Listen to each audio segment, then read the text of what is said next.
You're struggling with these open houses and you don't even know why. It's time to stop wasting your time, and it's time to convert on these open houses.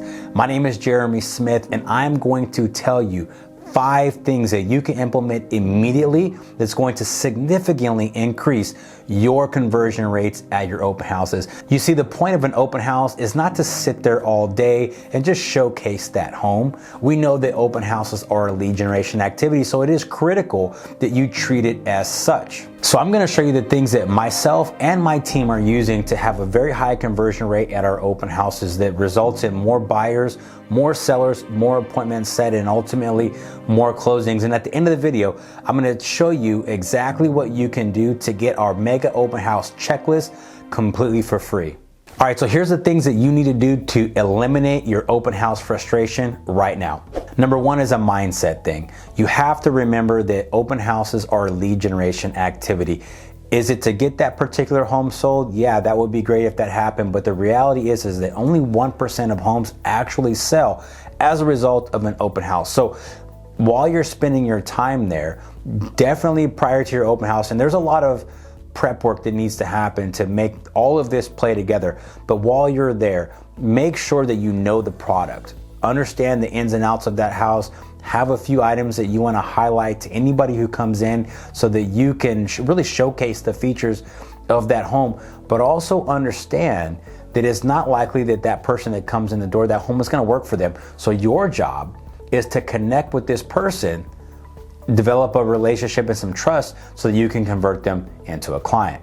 So that's the number 1 thing, guys, is remember that open houses are a lead generation activity. Your mindset needs to be in the appropriate place so that you're looking at every person who comes in that door as an opportunity to earn a new client.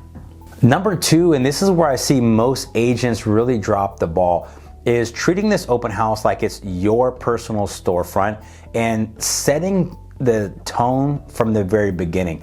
You want people to walk in that open house and know that you, as the agent holding the open house, not only are in charge of the energy and the flow of this open house, but you're also a highly trained professional, you're organized, and you've got your shit together. So we like to set up a table very close to the front door of the home, and on that table it's going to have all of the information that we would want to give somebody. Maybe it's a buyer guide or a seller guide or other listings in the neighborhood or a flyer in the specifics of this particular home, anything of value that you want somebody to have. Also on that table, we have our sign-in sheet. It's either a paper sign-in sheet or it's a digital sign-in sheet, and we have an expectation that anybody comes through the door is going to sign in. That is very important for you because remember, in number 1, this is a lead generation activity, so you want to make sure that you have a way of capturing contact information so that you can then follow up with these folks. So be sure to set the tone of professionalism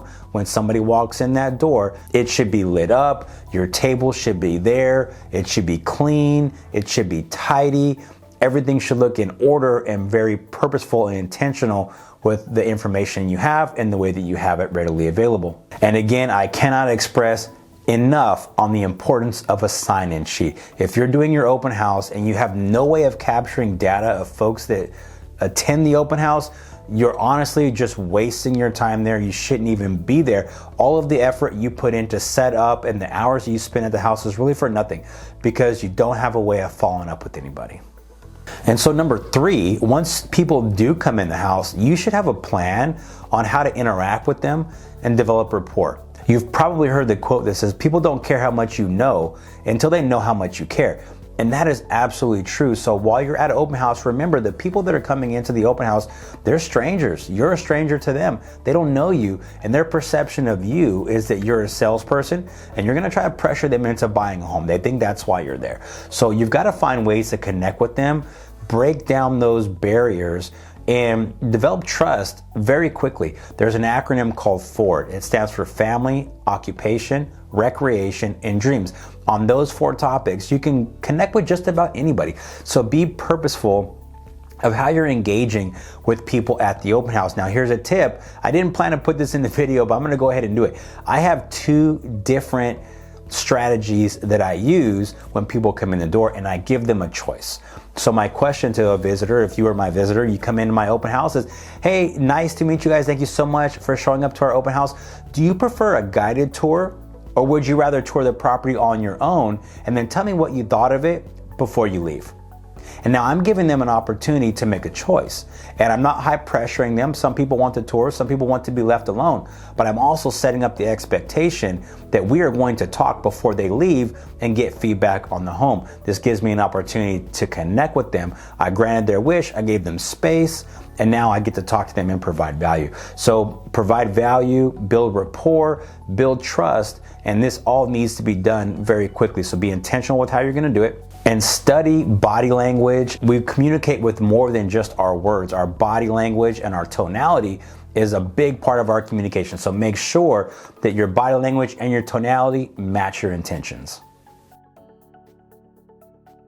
One sure way to make sure that you build a connection and that you stand out from the crowd is to deliver more value than any other agent that those folks are gonna see on that day or that weekend. The reality is if somebody comes into your open house is probably not the only one that they've been to or are planning to go to over the course of that weekend or that weekday, whenever it is. So be sure to deliver more value to them so that you stand out. If you just say, hey, welcome to our open house, you let them walk around, they come in, they go, you are forgettable.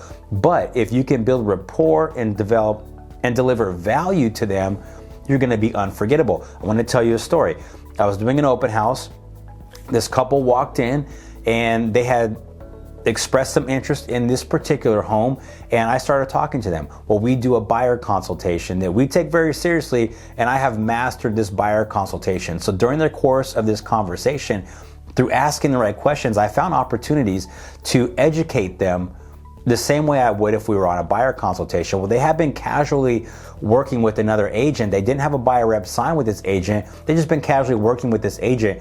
And their comment to me was, we've learned more from you in a 10-minute conversation than we've learned by working with this agent for the last 90 days. Now, I don't know if it was that agent's fault or they just never gave the agent that opportunity. I don't know. But what I do know is that I was able to provide way more value in a short period of time through educating them. I built trust. I converted those folks into an appointment, which turned into a client and a closing. So that open house was very fruitful, and I moved them through that real estate sales funnel pretty quickly. If you know what you're talking about and you're confident to talk about it, it's going to go a long way. Focus on providing as much value as you possibly can, and you will never go wrong. That was item number 4. And lastly, guys, number 5, and this is super important. If you miss everything else, but you still did this, you would probably have some success, and that is asking for the appointment and conducting the follow-up. What do I mean by an appointment? For us, we focus on buyer consultations. If you're a buyer in my space and you want to do something in real estate, the next step for me would be to have a consultation with you. Set an appointment, either do a buyer consultation in person or on a Zoom call. However we get it done is not important. What's most important is that we do it. So I'm going to be looking to set an appointment with you. From there, if we don't set an appointment, I'm going to make sure that I follow up appropriately. In our CRM, we have an action plan that sets up for agents on how to follow up with their open house leads. I can't tell you the amount of times that I've called old leads that we've had that didn't get followed up on, just to hear that they bought a home several months ago with another agent, but they've been in our database for a year. And that's probably happening to you as well. If you do not follow up, you 100% will not get the business. The reality is these people aren't like super stoked to call you up because you like the same football team that they do. They're not stoked to call you up because you have the same amount of kids that they do. The only reason they're going to want to work with you if they know you, like you, and trust you. You've got to give value and develop trust in order to get that done. You've got to follow up, and you have to ask for the appointment. Whether you ask for it at the open house or you ask for it in your follow-ups, you have to do it. If you don't ask for it, you will never get it. Again, you've probably heard this saying that says you miss 100% of the shots that you don't take. Think of an appointment as a shot. If you don't ask for it, you'll never, ever make it. My name is Jeremy Smith, guys. This is Living an Epic Life in Real Estate. This channel is geared towards helping real estate agents like you develop the skill sets that they are going to require to thrive in today's real estate market. If there's anything I can do for you, you can reach me at info@smichteamdfw.com. You can also comment below. Please subscribe to the channel, like this video, hit the bell so you get notifications of more videos when we post them. And as always, have an amazing day. Let us know if there's anything we can do to help. Peace.